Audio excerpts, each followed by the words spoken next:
Hello, hello. Hey, Kayla, Sarah, good to see everyone. Good morning. Rena, so glad you're here.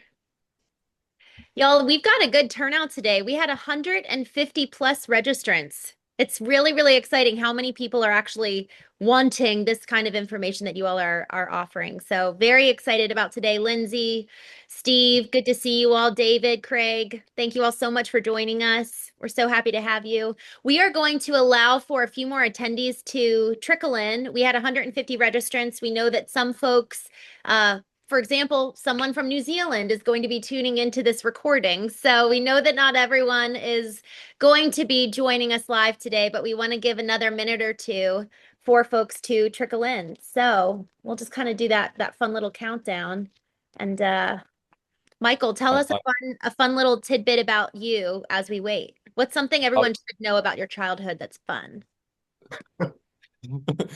Thanks for like throwing this curveball at me, like without any like No prep. warning, It's on the spot. What's a fun thing Yeah. you need to know No, about no, no. Michael? I was about to say something, but like I gonna because you said you mentioned New Zealand, and I remember working with I had one client in New Zealand, and the time difference between London and where he was in New Zealand was 12 hours.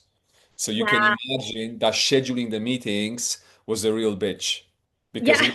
it's just like how do you do that it's manageable, and it was tough, but we made it work. Obviously, we made it work Yes. Yeah, because honestly, where there is a will, there is a way, or that whatever. time zone difference is a challenge. My gosh. Yeah, I yeah. so you never answered my question. Can you pull something out of the hat? Was it like no? You didn't say traumatic experience from childhood. You No, a said fun fun. experience. We're starting light and then we're gonna go deep. Bloody hell. Bloody hell. Paul, do you have one? Oh my gosh, I knew that question was gonna be a fun experience in childhood.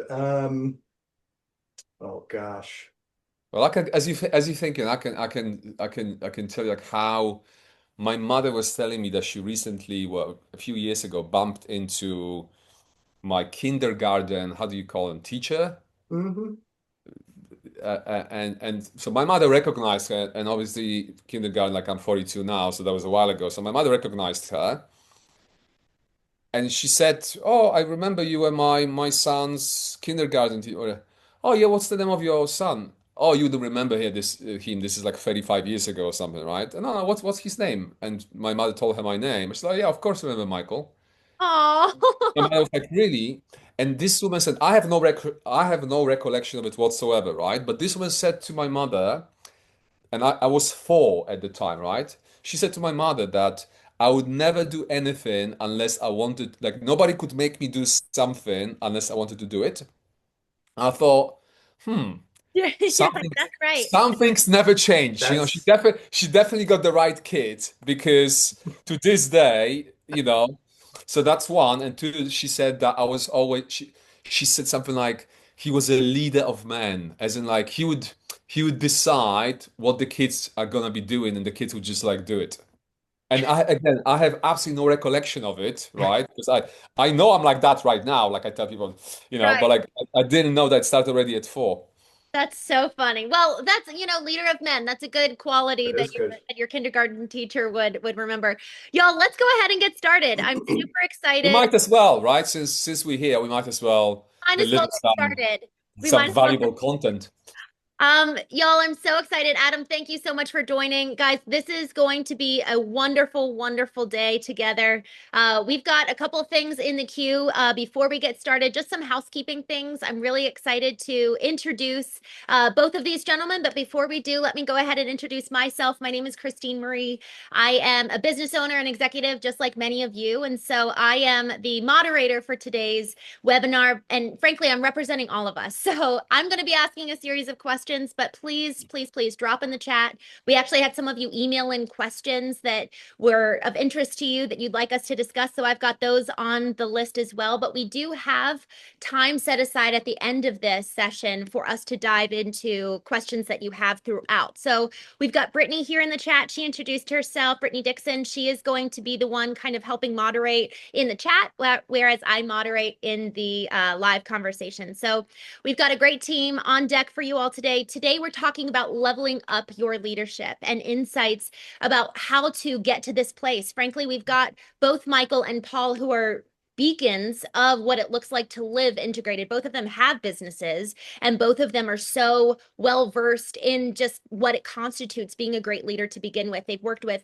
high-level executives, both of them, and I'm going to go ahead and dive in to the introductions for both. So this is not your typical leadership talk. We're bringing in a therapeutic insight. Paul Sheesley is a licensed clinical psychologist and counselor, as well as the founder of EPC Leadership. He's a certified coach from Harvard University, and he has worked with elite in the DC and spanning the US. And he's got some incredible stories to share with us today, so many insights, and really unpacking the kind of the groundwork and the foundation rooted in therapeutic coaching and training that then allows for us to understand how that looks like in tangible, practical application. And we've got Michael Serwa here. So many of us just know him as being the no-nonsense bullish coach for the elite in the UK. And since 2011, he's built the most successful personal coaching practice in the UK. He is the author of From Good to Amazing and has been featured in numerous media outlets. Y'all, we have two incredible, incredible coaches here today. So tune in, lean in with your questions. I actually usually like having a little notebook on my side, or I just take notes as I go. So I encourage you to join me in doing the same. We have a powerhouse packed time. So let's go ahead and keep going. Paul, I am so excited for you to kind of kick us off with kind of what is the ramification of what happens when we don't do this work. We need to set the stage for why this is so incredibly important so that then we talk about, okay, here's the transformation, here are the action items that people can really take as they walk away and move forward. But first, we really need to understand what's the consequence if we don't do this work. Absolutely. So when people ask me most reliably what reliably derails like leadership, I don't start with strategy. I start with psychology and even the nervous system, right? So because in executive leadership world where silo thinking doesn't succeed, leadership is isn't about having all the right answers. It's about creating and maintaining the right relationships, the right conversations, the right state of mind to navigate them, right? So a hard truth that I've kind of compacted in working with executives is that leaders don't rise to their goals, they fall to their state, right? So no matter how ambitious a leader's goals are in high pressure environments, they won't automatically perform to their best self, right? So instead, they're going to fall to whatever psychological or emotional state that they're in at that time. So, in a regulated, like clear state, the executive's going to be able to weigh, their trade-offs, right? They're going to hear dissent or they're going to make decisive decisions, right? So, but when we talk about leaders and executives in like threatened states, right, where we're talking about shame, we're talking about anxiety, sense of loss of control, or even the people pleasing kicks in, they're going to overreact or they're going to hesitate. So for me, working with these clients, that's not a weakness, right? That's actually what I call predictable psychology.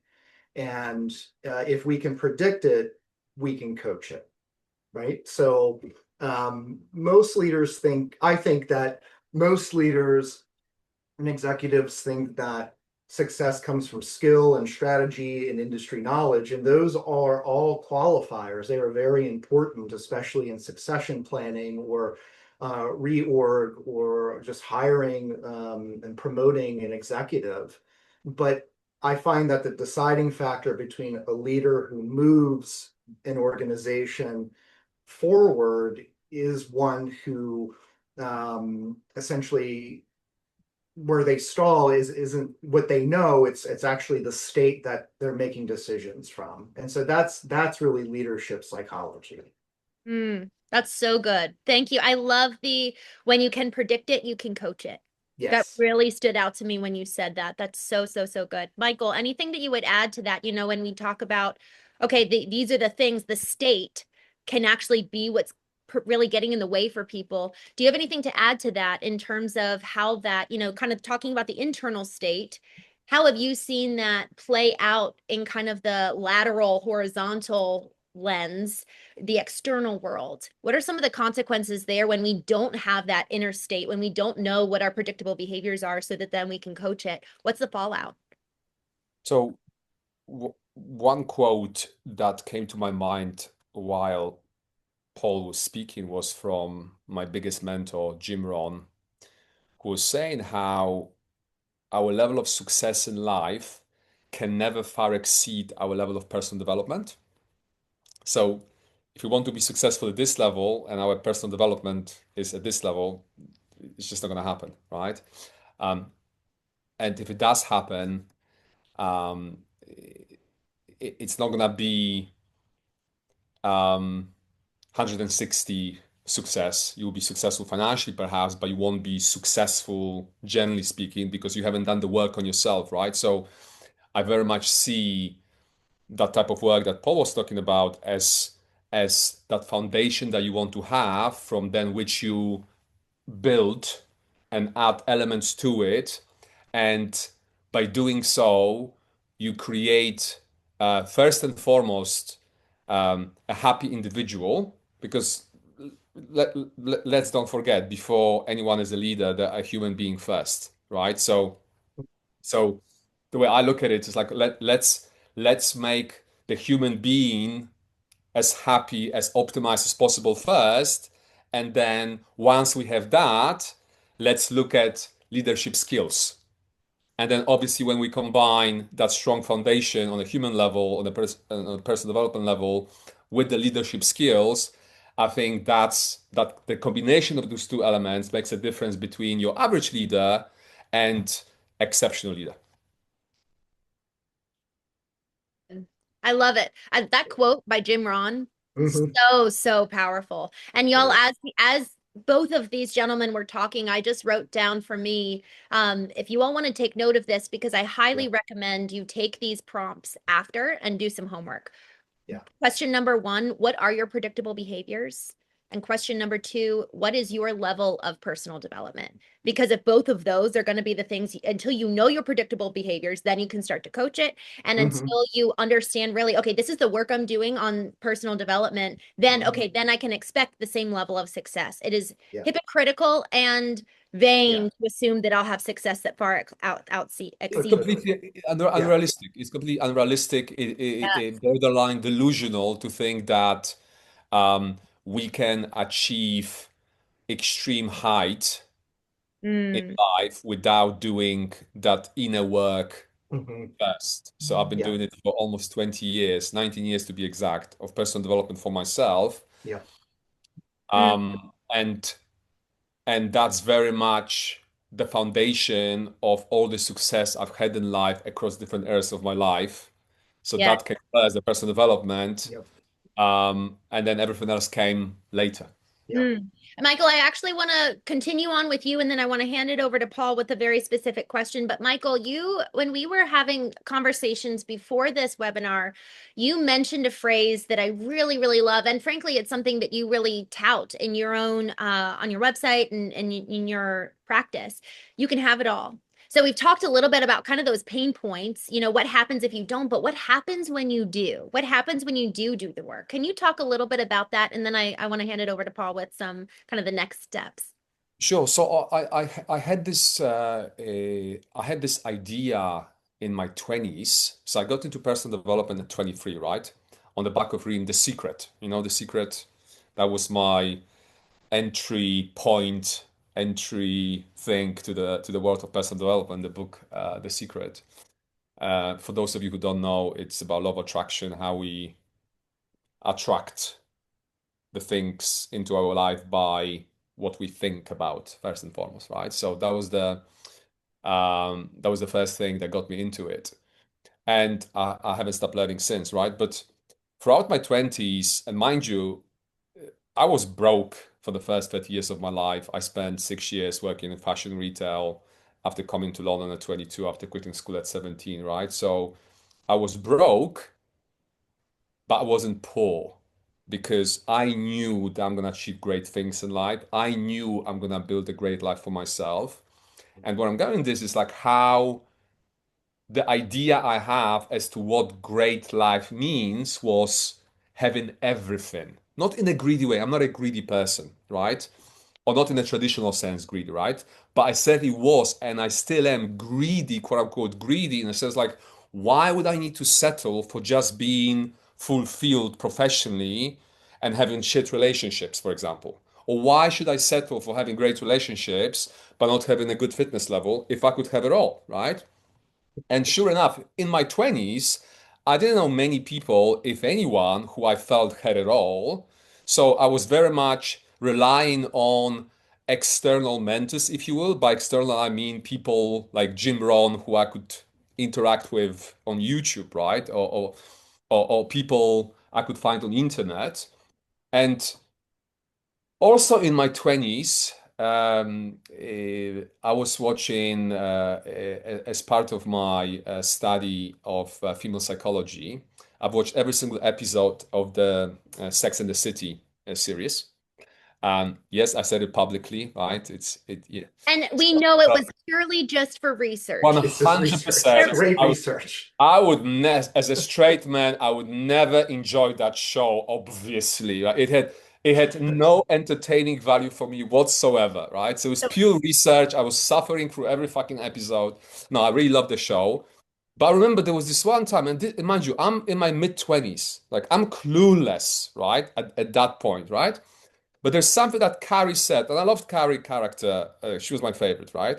But in this one episode, she said, you can never expect to have a great man, great flat, and great job all at the same time.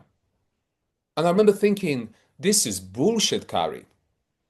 This is bullshit. I disagree, right? And this is me like my I was so young, my brain was still like forming itself, but I remember vividly how like, hold on a minute, what kind of bullshit is that? I will absolutely never sign up to this idea that I have to choose. So in my case, maybe not great man necessarily, great woman, but I will definitely not sign up to this idea that I have to choose between things, right? So I've decided in my 20s already and early 30s, I've decided what are the things that are the most important for me, and then that's the easy part, right? There's a quote how both winners and losers have the same goals, right? Because when you ask people what do they want, most people say the same things, right?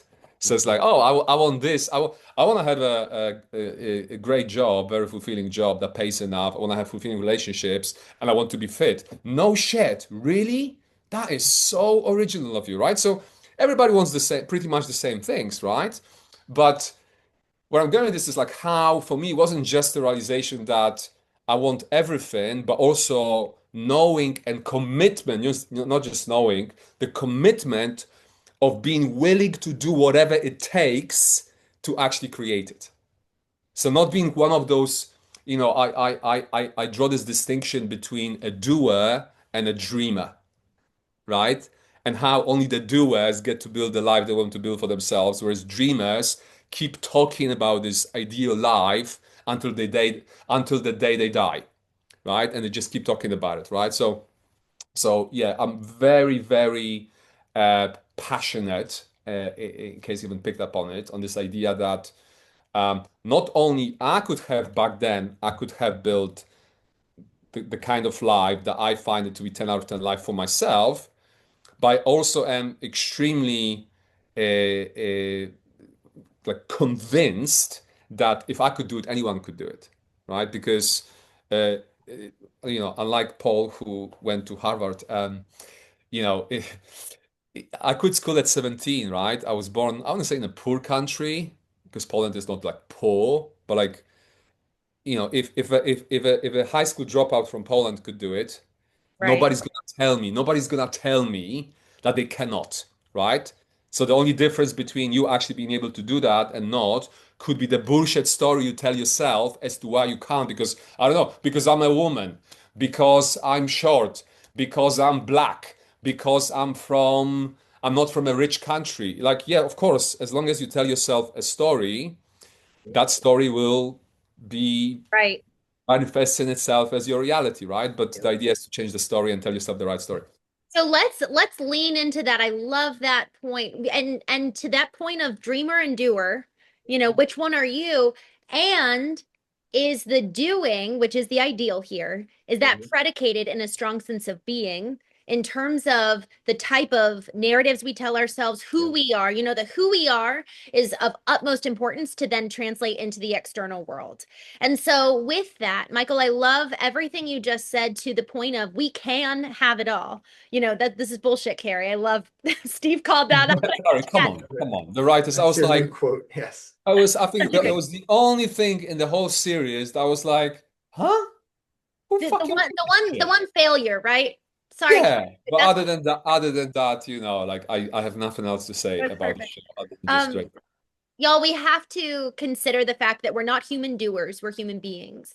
And so we have to look inward first before we can then look outward and assess and measure and really analyze our doing. So first let's go inward and analyze our being. Paul, Yeah. with that, I'm really excited for you to talk about, the vertical. Before we look to the doing, the horizontal landscape, let's look at the inner vertical landscape. Can you talk about that in terms of the role of therapeutic insights in leadership as we look inward first? Oh, yeah. So the vertical, this is also what had, I think, transcribed my three pillars. And so that's something I'm really excited to talk about in brief here, as well as over the next several months and in upcoming webinars and prospects of a book, which will come out in more detail about these three pillars, right? So specifically to vertical alignment in relationship to one of the pillars is what I frame as the inner architecture. And so, I want to make these two comments real quick that Michael, and Christine, you had highlighted is that, I was thinking the best students of life are like ourselves, right? So wherever we go with us. And so that inner architecture is really designed to capture the uniqueness of each individual and what those narratives are. And I think those narratives are so important to understand because that's the boardroom in your head that's helping you navigate decisions and relationships. And that inner architecture is the beliefs, the emotions, the needs that are underneath every decision that you make. And if you can begin to name those feelings and identify what you really need and anchor to that, you'll find that you'll stop reacting from fear and anxiety or those insecurities and start making decisions from clarity. And so the inner architecture is just it's so important because, like I said, a lot of decisions are heavily built on some of those narratives, whether it's perfectionism or risk avoidance or fear of failure. These are some concepts that I help leaders to really identify what their blind spots are and help them with the unresolved inner conflicts. And we don't need to go all the way back to like first grade either, when we're doing this inner work. Some of these things come up later in life and they're often quite effective over time. We can get into a case study later on where I work with an engineer where his perfectionism really helped him move through the ranks to the top as a CTA, but ultimately that perfectionism ended up holding him back when it came to making large scale decisions with certain program. And so that's why I had actually integrated what is also known as schema informed coaching.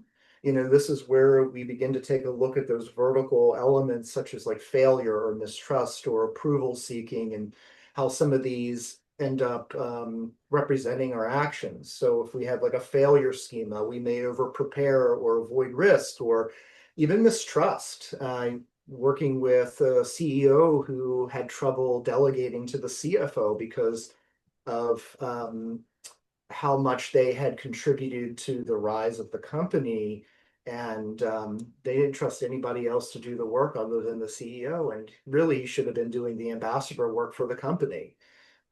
So that's one element of the vertical as well as the inner architecture that they all tie together, right? So we we really need to make sure that our emotions and our thoughts are going to be pointed in the right direction, the same direction.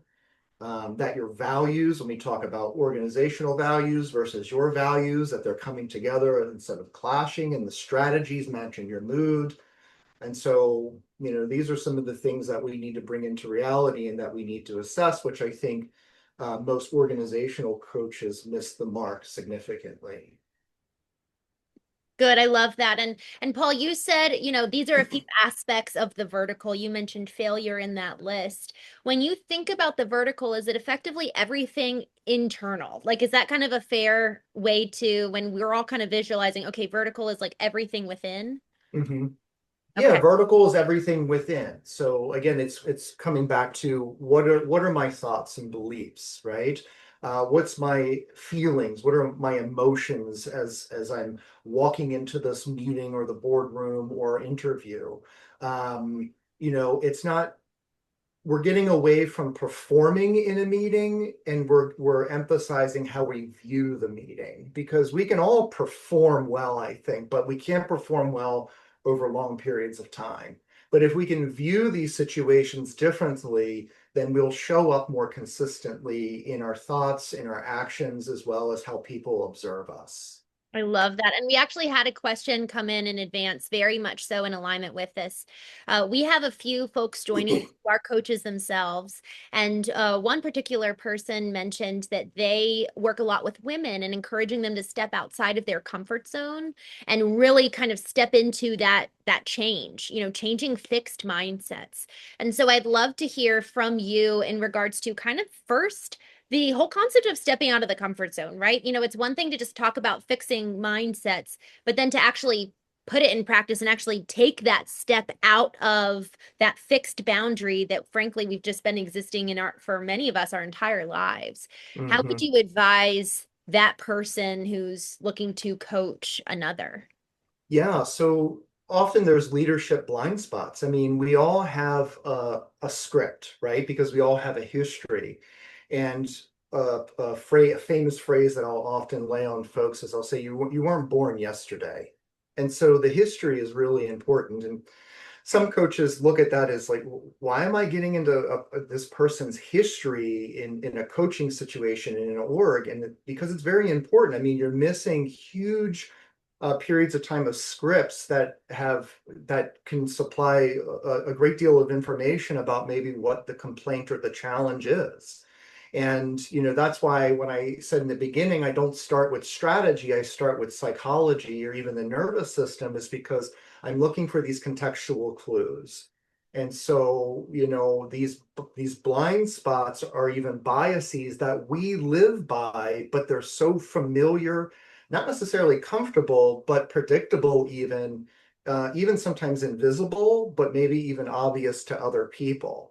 And so it's one thing to assess someone's strengths, which is really important, but it's also to assess people's vulnerabilities and insecurities, because that's going to help understand, like, where is this, how is this a continuum of issues that may have shown up over time and now is really showing up in this current state. Mm, So that's where we'll often get into like unresolved inner conflicts. And I know for a lot of coaches, that's that fine line between being a coach and being a therapist. And when I coach coaches, I help them and quite frankly have a platform for them to be able to work in schema informed coaching, not mm. schema therapy, for example, to be able to help them unresolve some of these inner conflicts, and then maybe even be able to be the liaison for them to have some therapy outside of session. And I think that's so important for a coach to be able to have those assets. Wonderful. Wonderful. Patricia put in the chat, both of you guys are working with high achieving clients, and I'll ask you both this, but for you, Paul, this question of what's one common mindset block? What's one common effectively block in the vertical that continues to get in the way that you see reoccurring with those you coach? I mean, it's really variable. I think that it's really a good question. I'm trying to think of an example to answer it.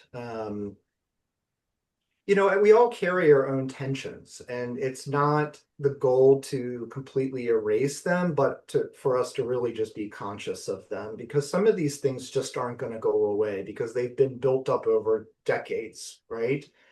And so, we want to look for those inconsistencies. We want to be able to, just kind of acknowledge that you can't be both 100% certain and like 100% fast. That like, in we have to be thorough in our strategy and understanding ourselves. And so, because decision making isn't like a logical exercise, so to speak. I mean, I only work with smart people. Michael and I only work with intelligent people. And if it was a matter of intelligence, I think we would be out of business. Mm. It's an emotional event or emotional events that are under a lot of that uncertainty or pressure or sense of scrutiny. And, I think leaders that can understand their psychological patterns, so their triggers and blind spots and inner conflicts, they're going to be better equipped to regulate, and they're going to be able to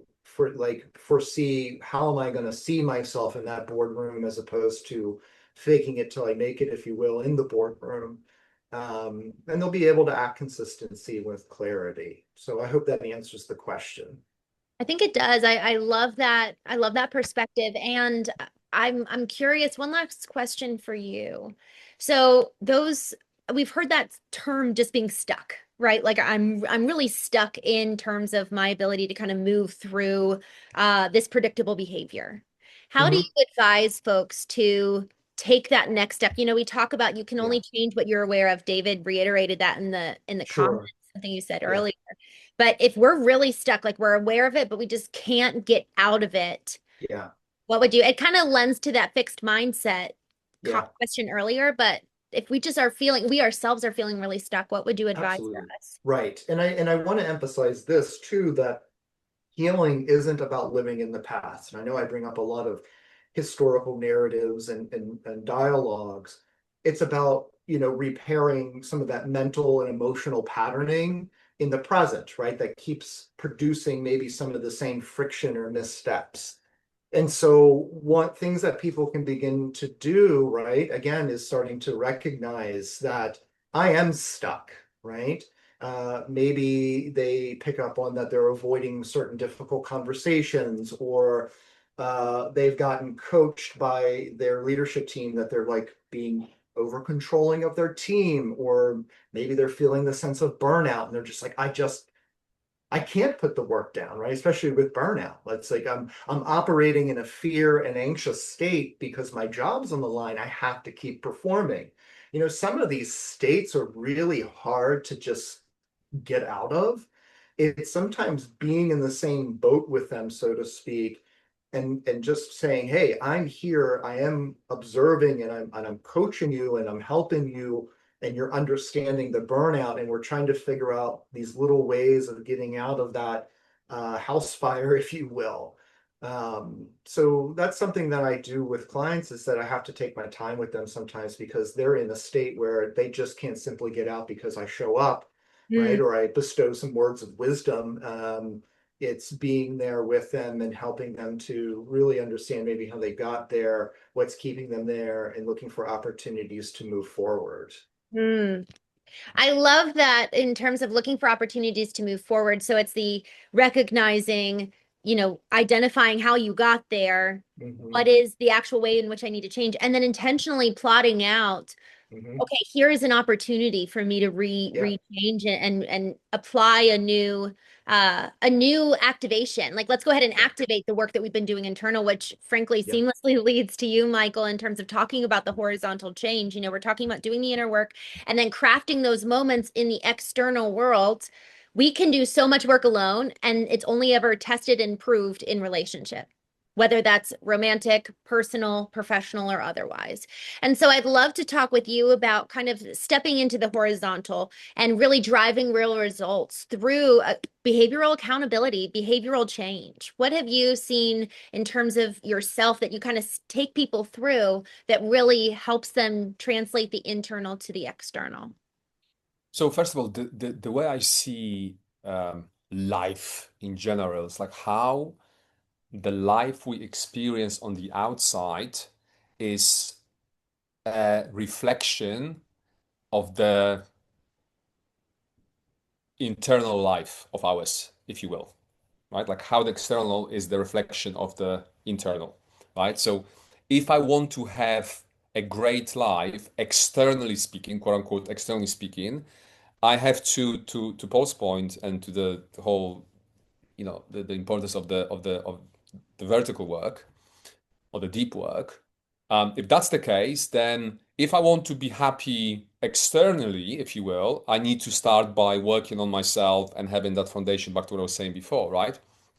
So basically, do I see it? The external world, what we experience, the life on the outside is the reflection of what's in here, right? That's why we want to start here, and I cannot stress how important this is. Because otherwise, we can spend our entire lives chasing something with a hope. And we hear those stories, and I've seen it with my clients, how someone would think that that exit, for example, that X amount of money that they will get through that exit will make them happy. And then they get there and they're just as unhappy after a week or 2 weeks of celebration in Vegas on Monte Carlo. They realize, oh shit, it wasn't that. I was chasing something, and that thing that I thought was gonna make me happy didn't. And obviously I'm not surprised, because as we know, as we just discussed, like we gotta start with like what's here in our body, in our mind, right? And then when that work is being completed, that's why I'm the first one to say that some people are not ready for coaching, that they should start with therapy if there is some underlying um, trauma that hasn't been addressed, right? Elon Musk, I see Elon Musk as a great example of someone who has achieved a tremendous amount of financial wealth, 400 bill, last time I checked, who at the same time is unhappy and unhealthy, right? And because I know I'm not a fan of Elon Musk, just full disclosure. I respect him for what he achieved. It's not my type of person necessarily, but I do happen to know his backstory, and it's horrendous.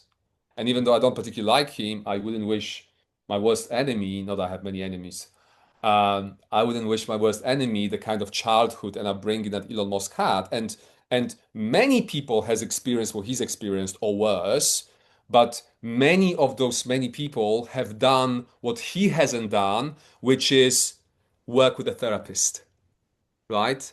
Because especially for someone at his level of intelligence, right, which is as we all know, on a ridiculous level, whatever it is, like intelligent, highly intelligent Elon Musk, right?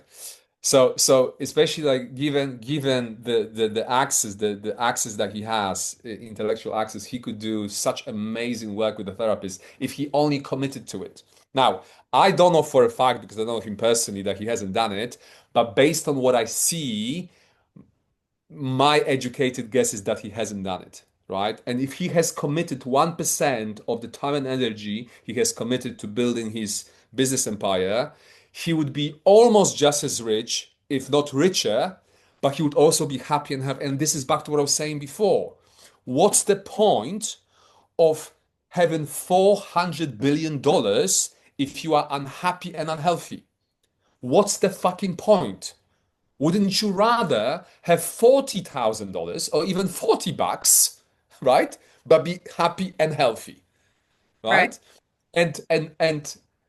And the great news is that, guys, we don't have to choose one or the other. We can have it all, but it's about understanding, acknowledging, and this is particularly important for this message is, I think, particularly important for men who are, in my experience, less likely to seek out a help of a therapist than women, right?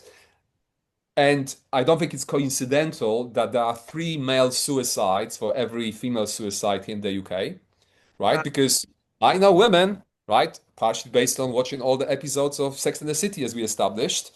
You guys think about something, and within an hour, 3 of your girlfriends already know about how you feel, Mm. right? Whereas your typical man, and I can speak like especially as an Eastern European man, they can go through the entire fucking life suppressing some shit that happened in the past, and they will never share it with anyone because they are too big of a man to do it. And the next thing we know, in some extreme cases, the motherfuckers kill themselves because they were too tough to speak to the therapist, and then they ended the life, and they left misery behind because when you're dead, you're dead. But like the people who loved you, they are the ones who get to suffer, right? So so I don't do therapy, I do coaching, as you know, but I'm the first one to say that the therapy, if needed, that's the place to start to work on that foundation to make sure that if there is something that took place in your formative years that needs addressing is being addressed first before you start to think about building a business empire, right? And obviously the great news is that it's not like, oh shit, I'm 40 now or I'm 50 now, and yeah, ideally I would have done therapy in my 20s. It's never too late. Like Right. Paul, are you planning to retire anytime soon? Like Paul is available, right? That's one Yes. option. That's one option for you right there, right? It's like and and and and for me, like when I think about it, like how there's so many therapists, there's so many coaches, there's so many people whose day job is to help people with whatever challenges they have, and for people not to take advantage of that, it it puzzles me, right? Like everybody who's conscious that something like therapy and coaching exists, and for them not to take advantage of it, it puzzles me because why would you ever want to prioritize anything other than yourself, So right? can I Obviously, ask when you you a have question? children, I think you make such a sage argument in that regard. And so my question is, all right, so is it ego or is it childhood wounding in the narratives from the kind of the historical upbringing? And then that leads to the next question, which is, well, what even is the relationship between ego and these historical narratives? sure. Okay, I know about ego a little bit more than the other thing because I've been accused of having a big one, and it's funny for me how people sometimes who try to use it as an insult, like, oh, you have such a big ego, and I would say like, thank you. Hmm. Thank you for the compliment. Like, my ego is responsible for everything I have in life. My ego is the main driver behind everything. Let's don't confuse ego with arrogance, right? Every successful person on the planet, and by successful, I don't mean financially, successful in any shape or form, we all have egos, first of all. Let's just agree on that, right? Yes, some egos are bigger than the others, right? Mine is definitely, double XL perhaps, a triple XL. But I embrace it. I don't try to tone it down, right? I let it fucking drive my actions. I let it drive my thinking. I let it, I let it make me uh, dream in my 20s, having nothing, right? Externally speaking, allowing me to dream to become the man I wanted to become and build the life for myself I eventually built in my 30s, Hmm. right? And back to what I was saying before, I am convinced that if I could do it, anyone can do it. I don't care what your background is.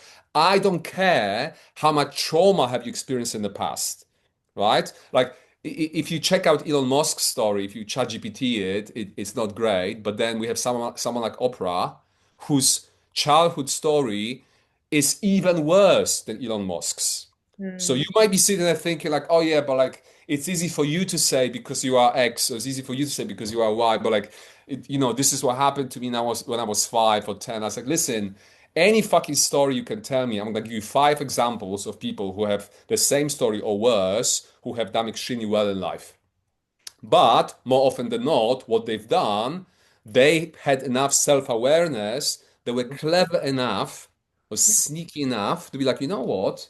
Um, there is something I need to fix, right? And there are people out there, people like Paul, if we're talking about the deep-rooted stuff, there are people like Paul whose day job is to help people like me with this kind of stuff, right?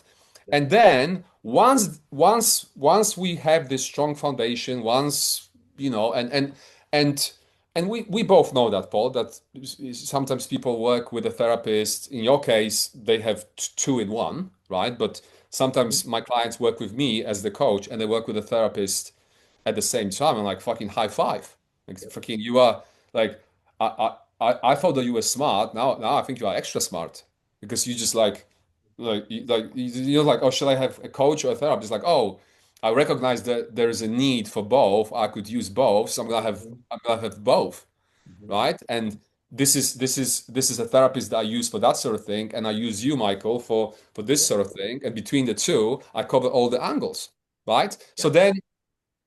then my specialty being the obviously the horizontal stuff, then I start with a simple question like what do you want, Mm, right?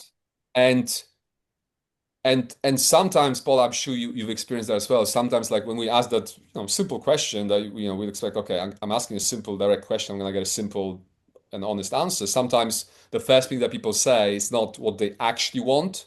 Mhm. Sometimes what they really want is actually a level or two levels like below, and we Oh just yeah. have to Yes. like, hey, listen, like is so like then I'll be like, sometimes I'll be like, is that it? Like Yeah. I had a initial consultation with someone who said, I want to be a billionaire. And I was like, is that it? Like, why just one? And mind you, like, I Mhm. had absolutely no intent. Like, it's never been my goal to like make a ton of money or because, but Yeah. like, it's for me, it's just like, okay, is there a reason as to why you just said one, not 10, for Right. example? And they sometimes look at me like, is this guy smoking something? I said, no, for me, it's just like it's 19 years of personal development. So if right. you tell me you want X, I'm like, are you sure that's like you don't want like 10X of that? Mm, Because in my mind, call me crazy, in my mind, it is as easy to become a millionaire as it is to make 10 millions if we're talking about money. In my mind, it is as easy to lose 10 kgs as it is to lose 50 kgs because I've worked very hard to get to the point where I just don't see limits.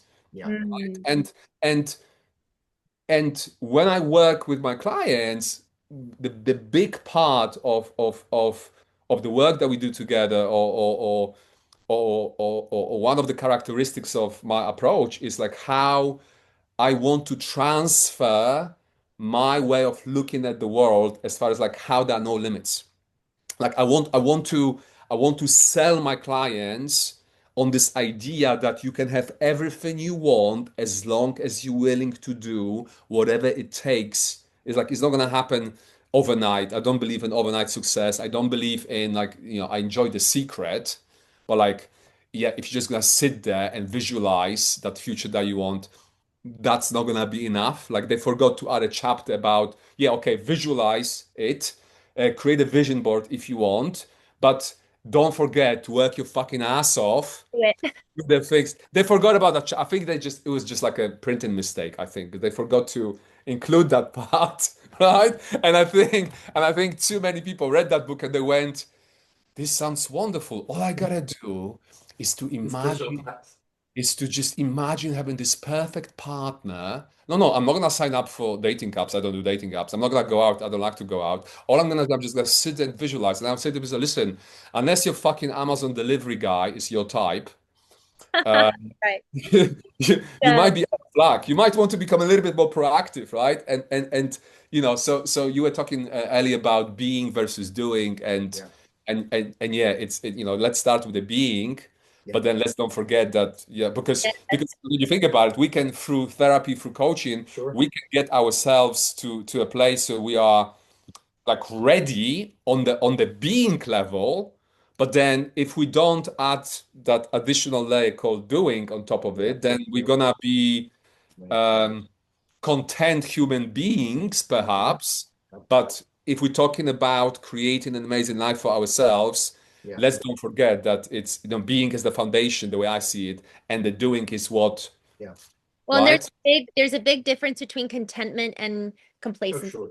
Yes. We have to know what the difference is in that regard, and it's going to look different for each one of us. So to that Mhm. point, I just want to ask you about KPIs, key performance indicators, which once we set the goal, and a lot of business that's definitely a business term. It's once you identify the goal, the target, what are those success indicators that help us track those incremental successes on the way to that goal? So Yeah, for Brittany actually put this in here, which I love, the idea of setting those impossible sure. targets in addition with the annual daily goals. Yeah. Um, how do you encourage people once they have identified their goal? Maybe it is so big, maybe it's a big one and some small ones. How do you then encourage them to define those KPIs, those key performance indicators?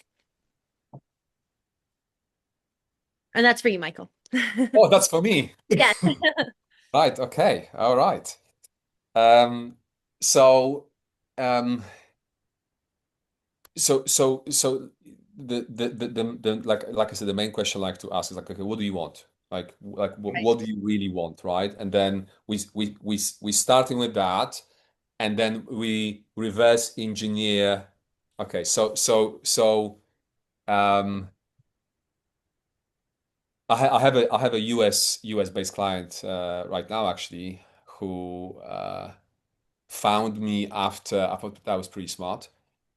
Who found me by asking ChatGPT for the recommendation of coaches who would be most suitable to help him become a billionaire, right? So that's how he found me, which I thought was a quite a clever way. I thought, yeah, he might have a chance of becoming a billionaire because that's a good question to ask ChatGPT as opposed to like trying to spend hours Googling and trying to find the right coach. Anyway, long story short, we had our initial consultation, then we started working on towards that goal, right? And he's far away from that network at the moment. He was very interested, and he made it very clear during the initial consultation um, in my experience as someone who has worked with people at different net worth levels all the way to the billionaire level, and he was very interested to understand how people in those different net worth brackets think and how different is the thinking of the people in those different brackets, right? Um, but to your question, when that goal became a clear, when that goal, when we were both clear on that big goal of his, and sure enough, last time I spoke to him, I was like, okay, so what's the plan after we get to a billion, right? It's like back to what I was saying before. It's like, okay, you might as well, because like it's like you do understand that going from I'm certainly not speaking from experience, but you do understand that going from a billion to 10 billion will be order of magnitude easier than going from where you are right now to a billion, right? And he obviously didn't disagree because it's just how it works, whatever. And he understood that. But then it's like, okay, so yeah, both winners and losers have the same goals, but like what is it that you actually are going to do in order to make sure you reach that goal?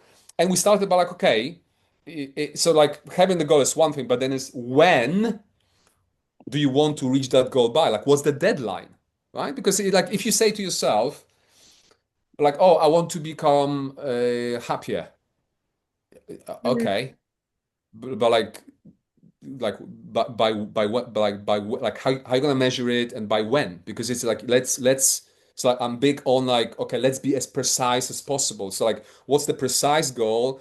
And then the second question is like when do you want to reach that goal by, right?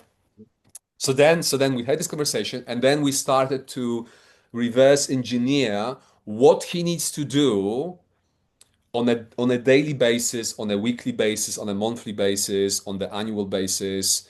But but I never go the way I work with my clients, I never go too far into the future with my clients. It's like, okay, let's create a concrete plan as to all the things you're gonna do over the next 5 years.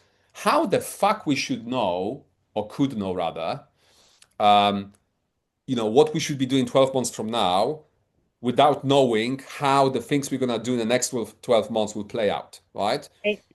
And then how can we even know what we should do 12 months from now unless we start tomorrow ideally today. If we can't start today, whatever it is that we're working on, if we can't start today, let's start tomorrow, week one, month one, and then and this is what we've been doing, right? Since we started with this guy, getting very clear on what he needs to do on a practical level. There's no more like we spent an hour or two talking about why he wants to be why he wants to billionaire, why he wants to be a billionaire in the first place, right? So like the why behind it.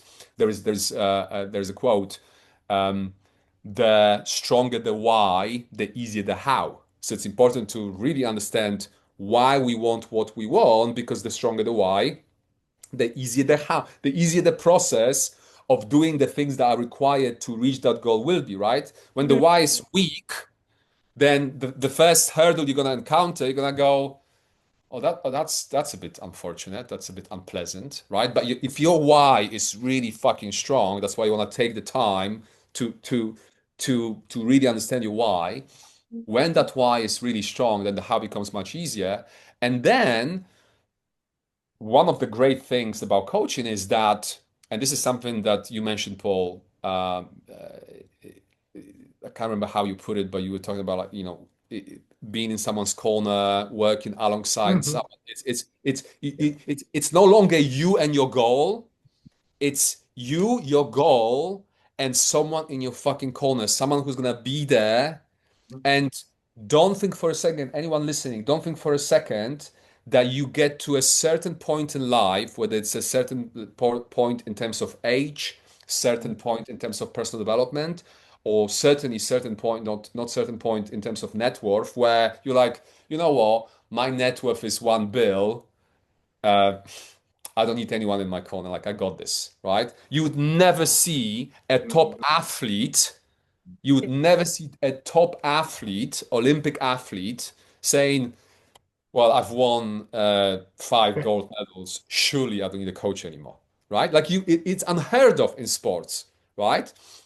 So the same luxury, if you will, that athletes get from having their coaches, my clients, your clients, Paul, any coach's clients get the same luxury, the same access, because we are in the corner and we are the ones who can provide, where I'm going with this, we are the ones who can provide that accountability.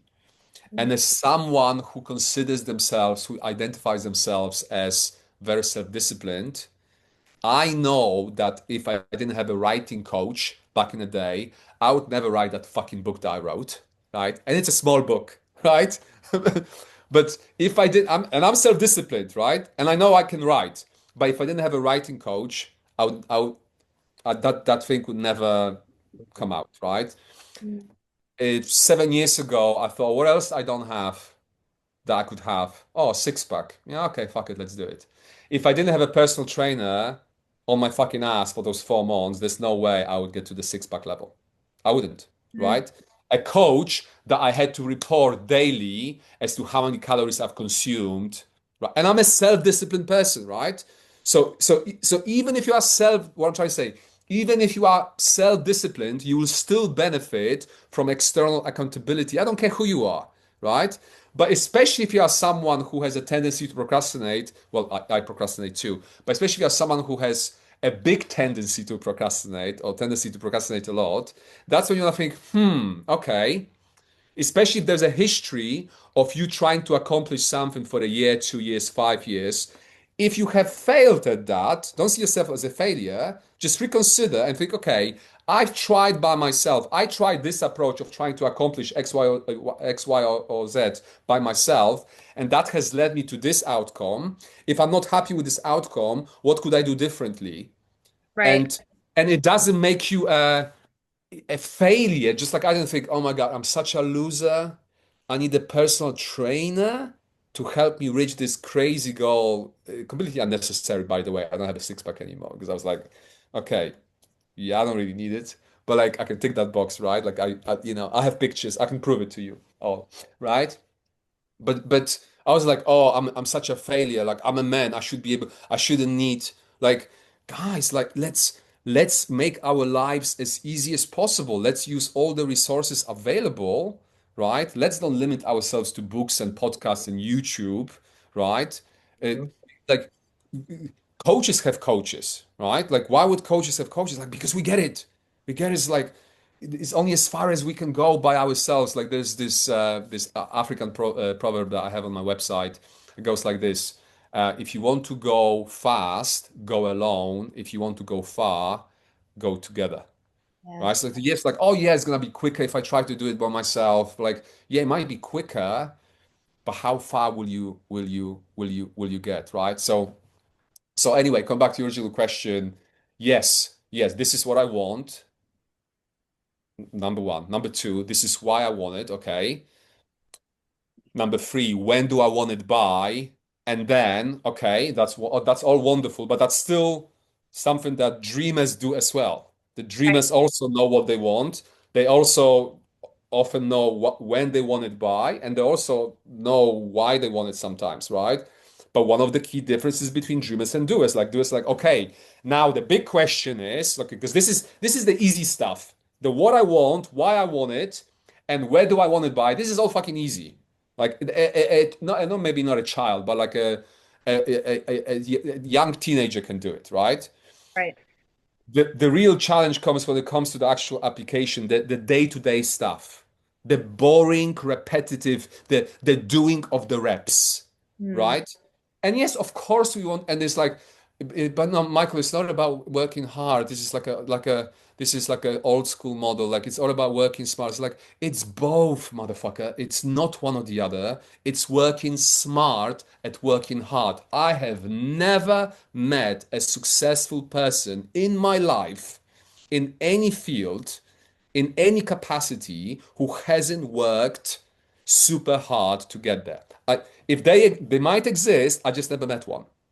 Right? So this whole idea of like, oh, because I'm smart, because I have a degree from Oxford, so I'm just gonna Mhm. and I read The Secret, so that should be enough, right? Right? Or like I'm super smart, so I'm gonna get a coach. So now that's definitely gonna be enough. Like, no, that's still not enough because we still need to do the doing. And Right. it's boring, or it can be boring and repetitive, right? Working with a few athletes and either active or former athletes, I know for a fact from those guys that it's never the case of like, I can't wait to train in preparation for Olympics, doing the same fucking thing every day for the next 4 years. I can't wait. And I wake up in the morning and I'm so happy that I can. I was working with a guy who won bronze in Beijing rowing for England, right? A guy called Steve, who's on my testimonial page. He was telling me, he painted this picture. I will never forget it because, it was just so, like, he made it so visual. He was like, Michael, I remember this one time, 5 a.m., dark, middle of the winter. I'm on the river with cold sauce on my mouth, just fucking rowing, preparing for the Olympics, getting paid. I think he said £21,000 as as an athlete. So broke, uh, constantly tired, but then for the rest of his life, and when you look at the picture of him on my website, it is the only person holding a medal, right? And there's all high achievers there, but there's only one with a fucking medal. Yeah. So all this training, all this grind, all this fucking repetition that he didn't enjoy for the most part, but that's the price. And the question to ask yourself, whether you are a leader, whether you are a coach, like whether you want to be successful in any area of your life, is the question you ask yourself, like, am I willing to do whatever it takes? Right? Or I'm just gonna be a dreamer and be one of those people who's like, oh, I want this, I want that. It's like, yeah, okay, so what? Right? It's like when I met this guy and he said, um, I thought of Uber before Uber came about. And I said, so fucking what? Mm. Like ideas are worthless. Ideas are worthless. Is the execution, right? So yes, once we are sorted out or in the process of getting ourselves sorted out on a being level, that vertical level you were talking about, that depth, right? What do I need to do while I'm doing that? What do I need to do on a daily basis to slowly but surely, brick by brick, moving myself towards my goals as opposed to just talking about it, right? Because talk is cheap, and it's the doers, and the doers, you know, when I see someone came for the initial consultation and they had, oh, Michael, I have this notebook here and I have all my goals. They had pages and pages of goals. And I Mm, remember thinking, this person will never be successful. It might sound counterintuitive coming from a life coach who wrote a book, and the first chapter of my book is about setting goals, right. right? But that definitely gave me a vibe of someone who is too busy too busy writing goals to Mhm. do the hard stuff, which is the doing, the hard and boring stuff, the grind, right? Because I have never seen such sophisticated list of goals in my life. Can Not I, because Michael, I want to ask you a question because Craig just put this question in the chat, which I absolutely love. He says, so would you say the difference between dreamers and doers is simply being willing to do what it takes? 100%. So I have this when it comes to my goals, and again, after 19 years of personal development, and I keep repeating that because I don't want for anyone to think for a second like, oh, this guy, was born this way. He was always this confident. He was always this, everything is possible, limited. Absolutely not. I had so many limiting beliefs I had to work through in my 20s and throughout my 30s as well. Just doing some fine tuning there. And it's not like I wake up every day and I think I'm the best thing since sliced, bread. It's only like 9 out of 10 days, perhaps. And the rest, I just have regular human experience of waking up in the morning and just thinking, you know what? I feel a bit shit. I feel a bit low. I feel sad. I feel lonely, whatever. So like I still experience all the fucking human emotions that every healthy human experiences. But but putting that on the side, it's like, okay, after all this personal development that I've done, I have developed this conviction that I can accomplish anything I put my mind into. But to come back to the question, absolutely, I'm willing to. I recognize that more often than not, I'm gonna have to be doing the things I might not enjoy doing, right? And I see I was talking about pro athletes. So, because, pro athletes versus non-pro athletes or amateur athletes, or pros versus amateurs in life in general. Like, what's the difference between the two, right? Dreamers versus doers, or pros versus amateurs. It's like how amateurs do what they know they need to do when they feel like doing it. Mm, Whereas pros, like Steve, my client, it right. wasn't like, Olympics is coming in 2 years, 3 years, whatever. But like I woke up today, it's like, I have a little bit of I think I have a bit of a soreness. Yeah, no, I'm gonna skip the training today. No fucking way. Like they would kick him out of the team, but like Yeah. his mind is like, like I don't care how I feel. So that's the pro mindset. We do what we know we need to do. We decide what we need to do, and we do it regardless of how we feel about doing it, right? Easier said than done. I appreciate that. By my experience, to my knowledge, that's the only way. Mm, good. I love that. That's so, so, so helpful. Y'all, we're gonna move to some Q&A. There's a couple questions here in the chat. Please go ahead and write more than one if you feel so inclined. Paul, I'm really eager to hear your take on this. You kind of really set the stage with doing the internal work, and you're also a coach. So I'd love, as people are typing in their questions, I'd love to hear your additions to just the incredible context that Michael has shared and what he's Sure. given us thus far. Anything that you'd want to add here before we start diving into these questions? Absolutely. So, as I talked about the inner architecture essentially shaping your thinking, the second pillar is strategic alignment. And I think that's a combination of where the horizontal and the vertical change come together in Mm, order for that strategic alignment. So basically, it's your big picture vision showing up in your life, and not just your life as an individual, but maybe even your team or your organization's priorities. And mm, so that must win outcome gets translated into measurable commitments that you see or that everyone else sees, depending on which, if we're talking about the individual alignment or we're talking about the individual alignment in the company. And so those strategic alignment piece is like what aims your decisions at the right targets, right? And Right. as Michael was talking about building the why and strengthening the why, and that's then strengthens the how or the what, and identifying like what will this do for me if I have $1 billion and how will I get there? That has to come from the inner architecture piece. And I think even when Michael, you're talking about the guy who's writing all the goals, I was thinking that guy's stuck in inner architecture. He is not in strategic alignment. And there's something missing there that's not allowing him to transition into the strategic alignment. Because that's all he's doing. He's just stuck in kind of the goal narratives, right? And so they all need to come together essentially, and it's really hard to keep them together, the inner architecture and the strategic alignment, the vertical and the horizontal. And when you look at the KPI piece, that's so important, those feedback loops. And that's why we have coaches and therapists, and we have people on our team, people that we trust that we can speak with about our alignment, and like you said, just because we reach certain success points doesn't mean that we just we're good.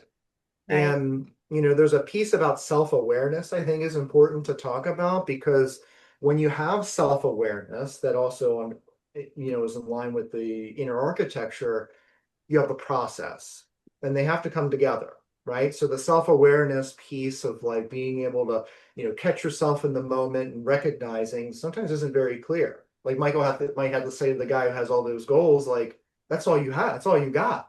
Like what's going on behind you in this paralysis of decision making?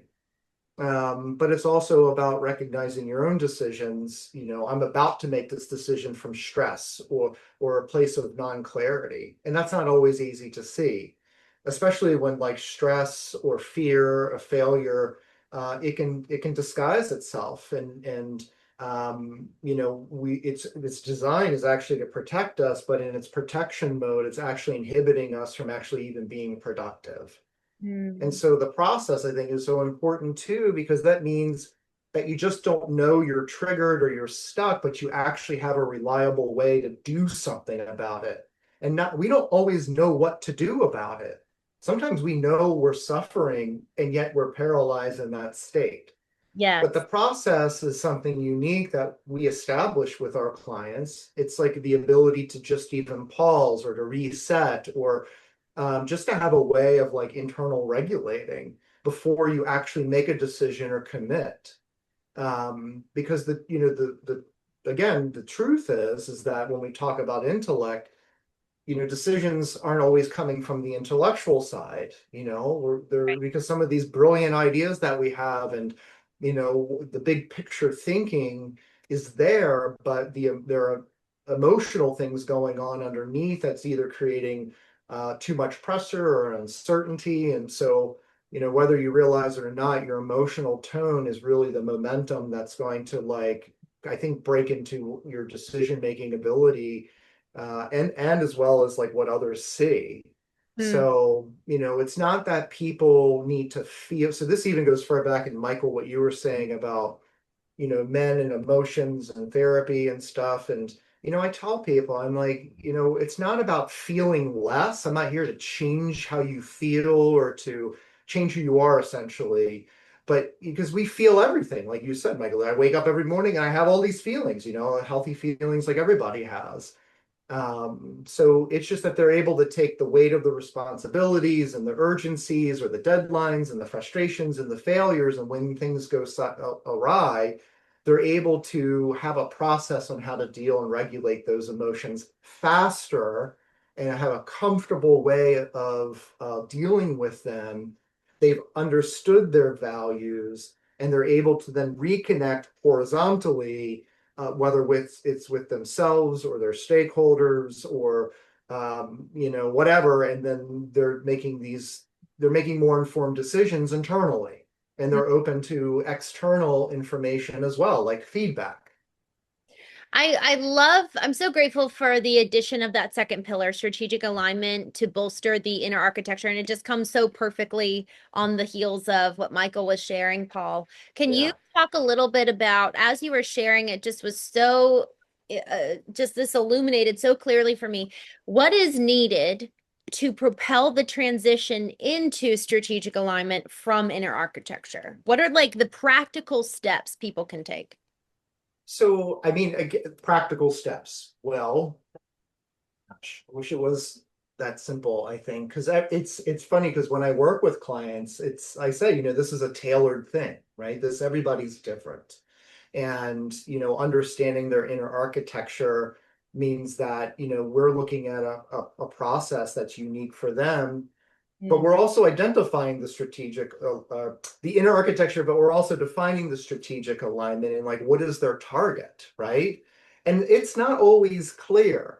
So remember the guy I told you about, the CTA, right? So um, we'll just change his name, Nate, right? So he was an engineer, and then he got promoted to the CTA promotion, right?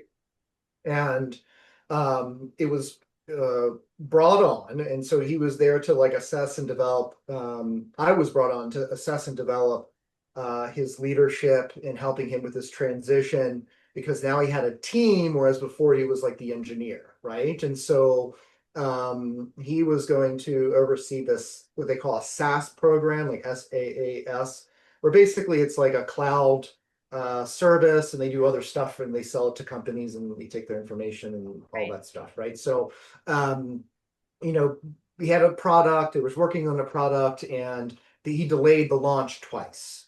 Well, that pissed everybody off because they couldn't understand why he continued to delay the project. And we did the inner architecture piece. So I had like a format, we talked, and as it came out, as I mentioned earlier, he had this perfectionism and risk avoidance. And it worked for him getting up to the CTA position because he's really great at his creation.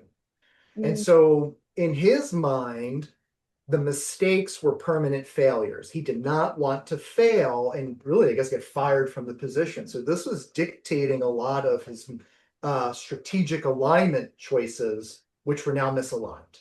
And they're Mm. going to stay misaligned because the inner architecture was missing. So we had to shape that.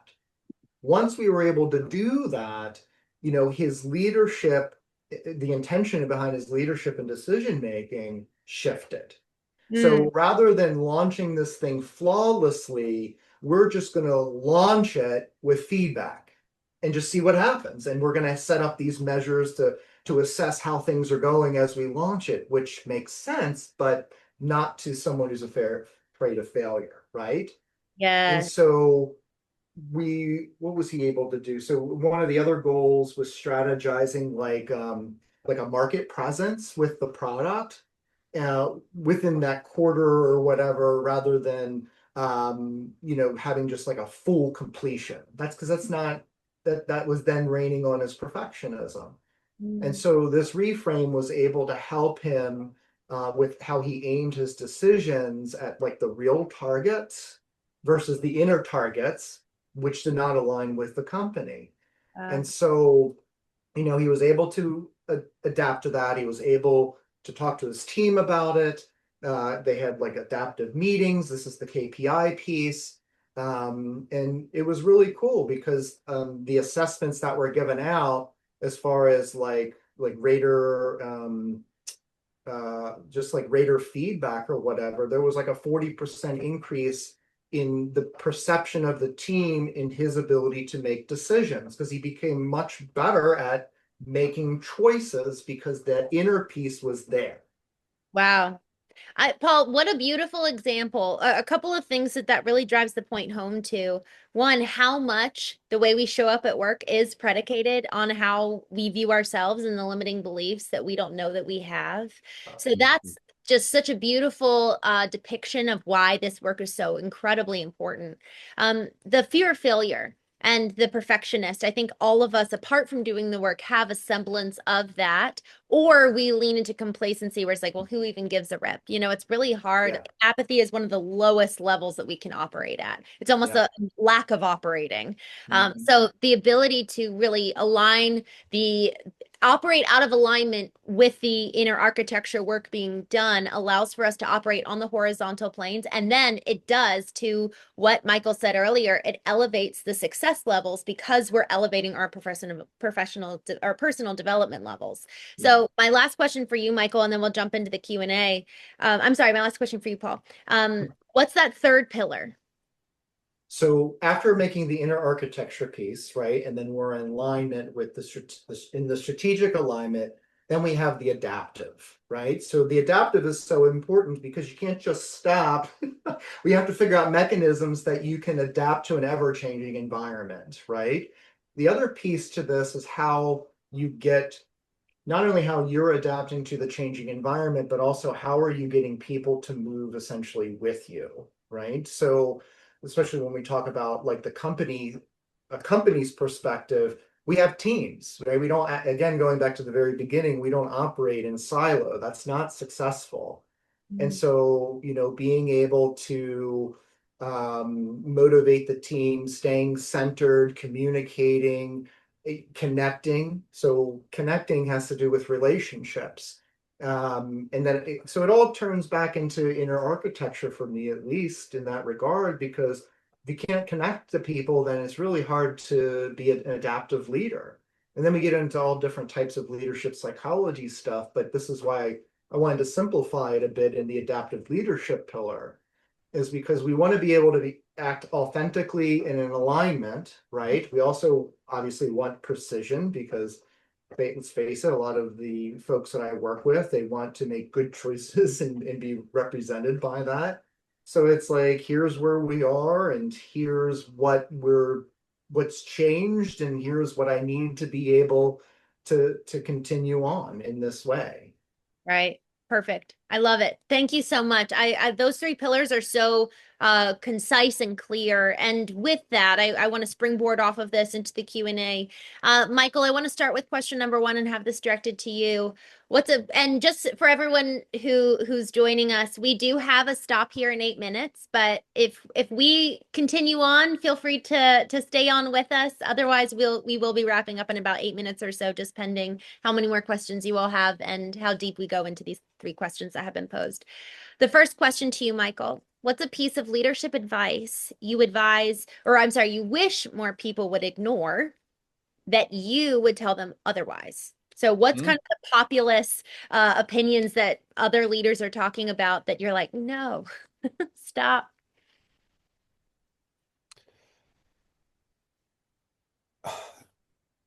I suppose that at this point, this might sound a bit like a cliche because this whole concept of focus on your people, start with your people, look after your people, and then the money will take care of itself. It's not a new concept, right? But I think once the company becomes public, especially, I do understand more or less how it works. There's enormous amount of pressure from the shareholders. Shareholders don't care about the happiness level of the employees, unfortunately. They care about the numbers, right? But I'm a massive believer that maybe I'm a idealist, maybe I'm a dreamer after all. But I really, and this is something that I've experienced to a very, very small degree before I became a coach when I was a retail manager, right?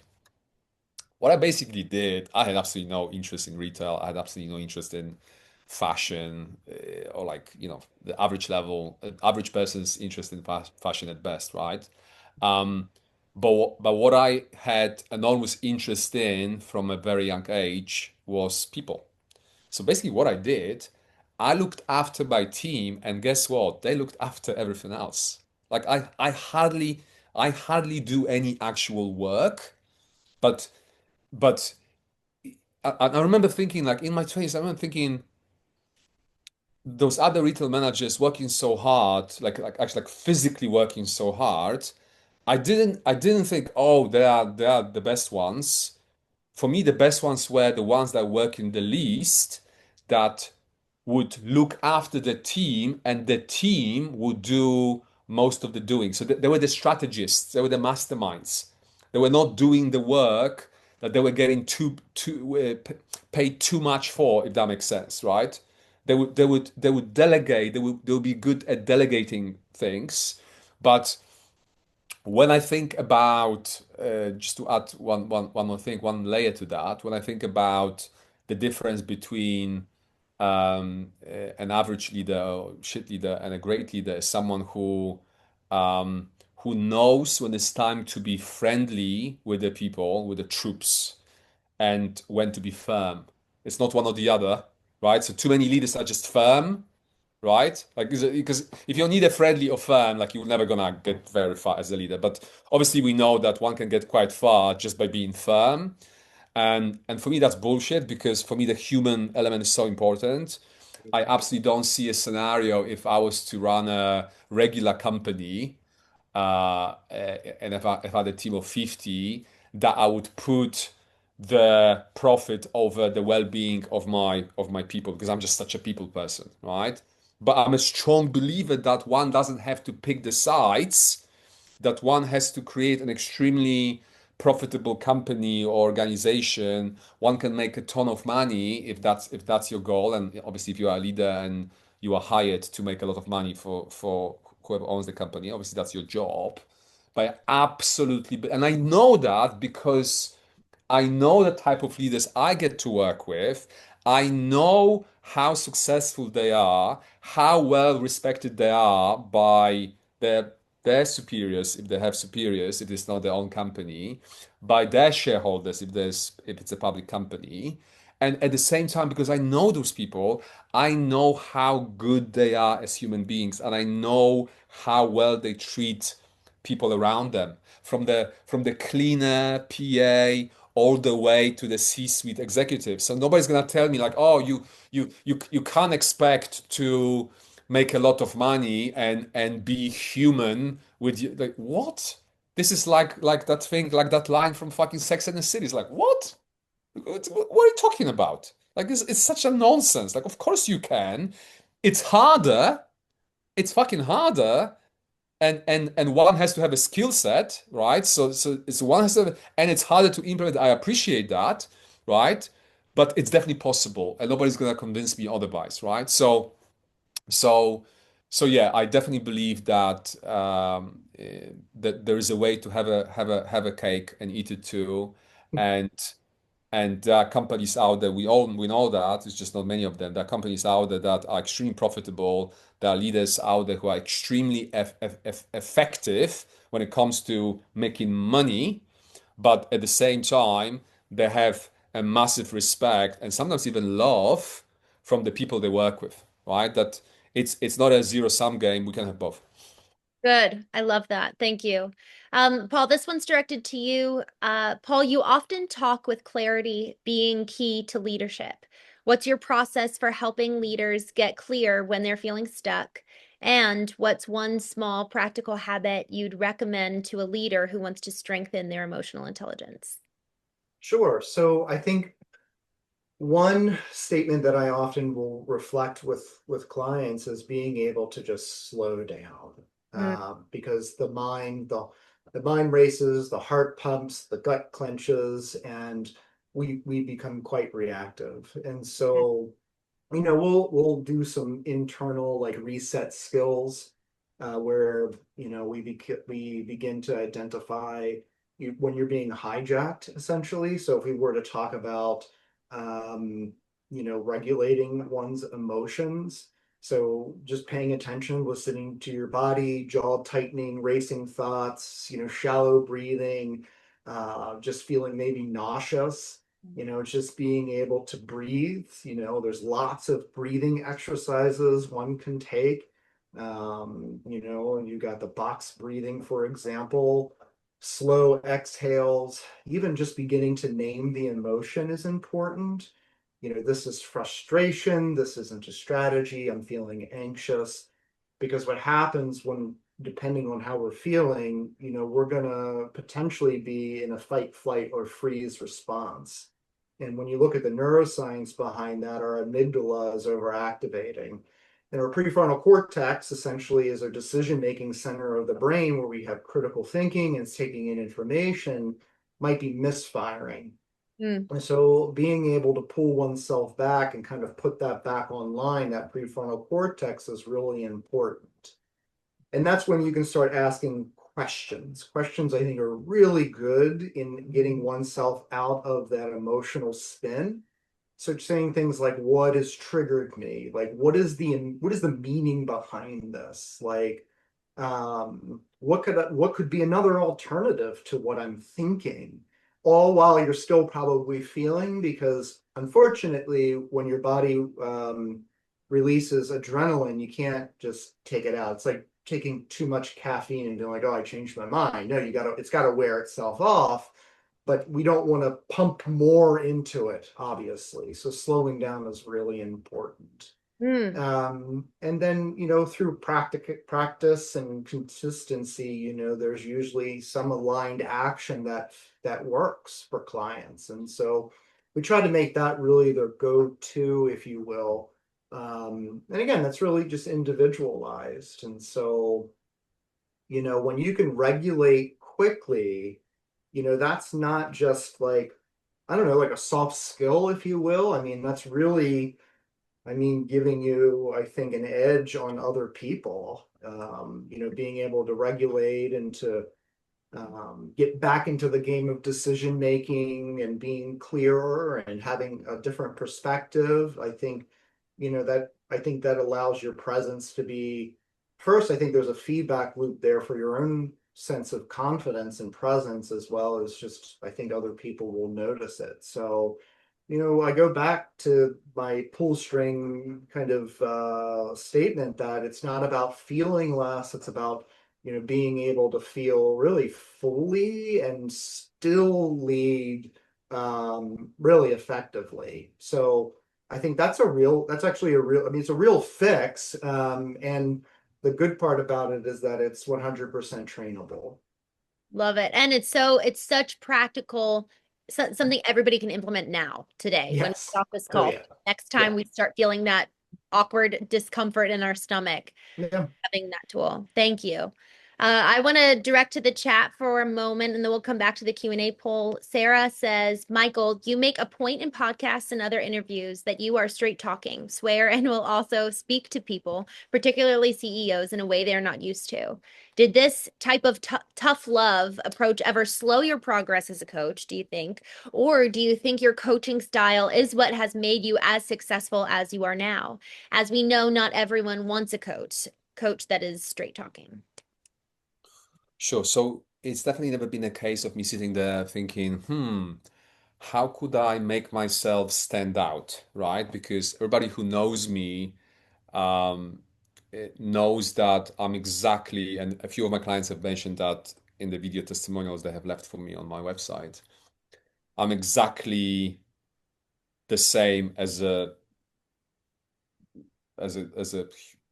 like civilian as I am as a coach, right? Like there's no separation, right? The way I communicate with everyone, I swear a little bit less when I talk to my mother.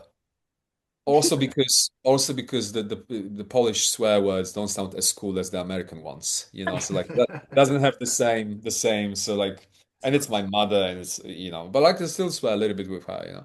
But other than that, I just swear a lot. So it's not like, oh, I'm gonna be direct. I'm gonna be straight talking. I'm gonna swear. So I can. No, it's just I'm just being myself, and and I'm the first one to say, I actually said it on my website. It's like my personality. There's a line on my website, a sentence that says, "My personality and coaching style are not for everyone," which is okay because I don't want to work with everyone, right? So I'm acutely aware that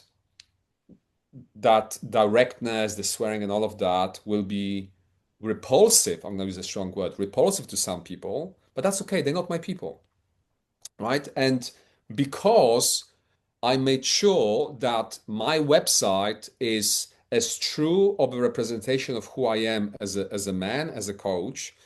Nobody comes in for the initial consultation with me. I start swearing, I start being the way I am or I was today, and go, where did that come from? I didn't see that coming, right? So people very much know what they are getting themselves into, and And whether my clients swear themselves or not, most of them do, especially the male ones. It's irrelevant. It's less about swearing. It's more about like this, directness. It's like my willingness to tell you, especially if you are someone in this. When you think about it, especially if you are someone in a in a senior leadership position, right? Like one of my clients today is one of the 20 wealthiest people in the country. Think about how many people someone like that, not that I asked him and we made a list because probably there'll be a very short list anyway, well, waste of time. But think about it. If you are one of the 20 wealthiest people in the United Kingdom, think about how many people will you have in your life who will disagree with you, right? Not very many, right? Especially if you don't have a public company with shareholders and board, etc., because he doesn't, right? So we never spoke about it, but my educated guess is that I'm the only person who will speak to him respectfully. I respect people in general, especially my clients. I love my clients, right? But I will tell him things that I don't think there's anybody else in his life that will tell him. Maybe his wife during an argument. Yes. Right? But that doesn't count because that's just an argument between two like between spouses, right? But and this is not like me trying to be challenging for the sake of being challenging. I don't give a shit about that. Like it's a I could call it strategic challenging, right? And I'll give you an example. Let me illustrate, right? And this was arguably he never said that, but this was arguably the most important question, or the most life-altering question, or definitely one of the most altering questions he's ever been asked. One of my former clients, right? So he had a successful career, making a lot of money in hundreds of thousands of pounds, right? Um, in the industry in which he wanted to create his own company in, right? But he also was a husband and a father. And in order to start this business here, he had to leave this very well-paid job, right? Without having, as with any businesses, 100% certainty that the business is going to work, right? So there was this a point where he had to make a decision, right? And he was toying with this idea. So it's not like he woke up one day and the next day we had the initial consultation. He was toying with this idea of that transition for a long time, right? And I know that because he told me that, right? But what he needed was a push, basically. And as you know, Paul, right? Sometimes all we gotta do is to be that push for someone, right? All we gotta do is just to enable. All we gotta fucking do sometimes is to tell someone like, listen. Back to what we were saying before, we are in your corner now. So it's not no longer you and your goal. It's you, your goal, and me, or Paul, or whoever you work with, right? And the question I asked this guy, we're still in touch. He's a great guy, as all of my clients. Um, and I knew he's not gonna like this question, but I knew it might be very effective, right? I knew he's not gonna like it because I knew he was an alpha. First of all, he was a man. On top of it, he was an alpha male. And here is me asking him. So there's this dilemma: shall I quit this job and start a business, or shall I not do it? And I said, listen, let's call him John. John, let me ask you a simple question. What would you do in this particular instance if you were less of a pussy about it? And he just gave me that look. The look was something I can't do acting, but the look was the look was like the way I read it was, I fucking hate you and love you at the same time. That was the look, right? Anyway, long story short, he quit that job. He started that business. He worked his ass off, very hardworking guy, and God knows how many millions he has now. But my estimate is that we're looking at, in tens of millions of net worth. Something that it would never be possible had he continued with his very well-paid job. Because if you are in a job, obviously there's going to be a cap as to how much money you can make, right? But it was that one question. All it takes sometimes is for the right person to ask us a one right question at the right time, and our life can change dramatically, right? So, but this would be an example of the type of questions asked by clients sometimes. And again, So he wasn't a billionaire, and he's still not billionaire. But like that billionaire client I was telling you about earlier, I never asked him that question because I didn't have to yet. But like, I'm certain that nobody has ever asked him that Right. question or that type of question before, right? That nobody had like the guts and nobody was willing, nobody wanted to risk maybe a pushback. But for me, it's like I don't give a shit. I'm gonna say what I want and Right. how I want it, and it's entirely up to you what you do with it. My role as a coach is not to please. My role as a coach is to do my fucking job, is to change your life, and how I go about it, it's up to me. And what you do with what I tell you is up to you. That's the deal. I love it. And Michael, just to Sarah, add on a little bit to your question. A strong brand sets the emotional expectation for the experience the client is going to have. So, because Michael has done the work to know who he is, and then he puts it forth on his LinkedIn and his website, then he demarcates between clients who do want to work with him and clients who don't. Same with Paul. They're very upfront about what the process is going to look like and who they are, but we have to know who we are to then be able to present it so that we can set the expectation. And so for us as clients, as business owners, the curation of our personal brand is a reflection of the inner work that we've done. And so this whole conversation, I think it warrants all of us to go back to our personal websites, to our company websites, and say, how am I being reflected? Am I actually showing up in a way that is representing accurately the type of experience our clients are going to have? And does it demarcate? These strong brands cut through the noise, and people have a very strong visceral reaction away from it and against it, or a compulsion towards it. And that's what a strong brand does. So the last question here, and then we'll go ahead and wrap up for both of you. Just 90 seconds if you can. What's the most surprising thing a client has taught you about leadership or personal growth? Let's start with you, Paul. I think the thing that they have taught me is that, you know, it's about I think it's about relationships. And when I often walk into some of these companies and these offices, I'm looking at a human being. I'm working with a person who also has relationships, and you know it's very humbling sometimes to be able to understand their story, their narrative, whether it's professional or personal. And oftentimes, they're surprised that, and I think a lot of the turning point isn't necessarily relevant to business, especially in the beginning. But what I guess what I the answer to the question more pointedly, it's not always about like, throwing more stuff at the person and saying, here, try this, do this, this is what you need, Mm, which is why I also have somewhat of an issue with some of these larger scale coaching companies, right? Because they have a million strategies and a million frameworks, but they're not removing any of the invisible constraints. And that's something that I look for, is like, what's invisible in this room that's not very clear to yet me, or obviously them, but is also running the show, right? So, and those constraints are almost always emotional. Very rarely are they technical. I mean, sometimes they are. It's like, hey, this person just doesn't have the technical wherewithal and understanding of, the geopolitical or economic this or that. But it's mm, often, I think, when it comes to leadership and team relationships, it's definitely an emotional underpinning. mm. Love it. Thank you. Michael, same question for you. What I've learned over the years, I've been doing it for 14 years now, is how,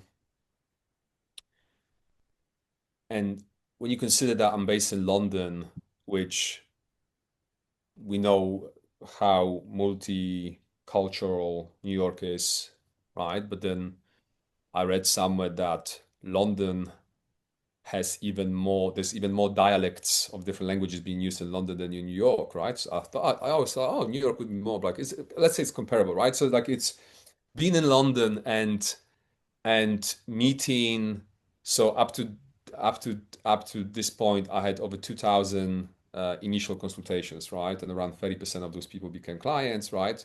So but even putting like the clients on the side, the 2,000 plus people that I've met for initial consultations, and how different those people were, because London is that cocktail of all nationalities and cultures and religions and all of that, right?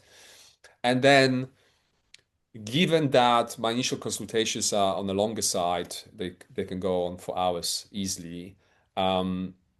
I get to know those people, right? And one thing I've learned, it took me a few years because like, oh yeah, okay, maybe like yeah, but like it's when I had what I remember the point. It's when I had a Jewish Orthodox guy, like the proper like the whole shebang, like when I opened the door, I thought I didn't say anything by my head. I thought, really? Like this guy would come to me, right? And I've never met, I've seen those guys, but I've never spoken to a Jewish Orthodox Jewish, I think that's the older Orthodox Jewish person before, right? So I've seen them on the like streets of London, but like I've never spoken to one, right? And lo and behold, when we started talking, it was like talking to anybody else, right? And it was just this final piece of the puzzle that was already forming in my head. It's like how, at the end of the day, we are so fucking similar, right? Mhm. Mhm. We are so fucking similar. Like how I don't care whether someone is broke or someone is a billionaire, whether it's a male or female, whether it's a younger person, older person. I don't care which country you're from. I don't care what religion what God you believe in, if any.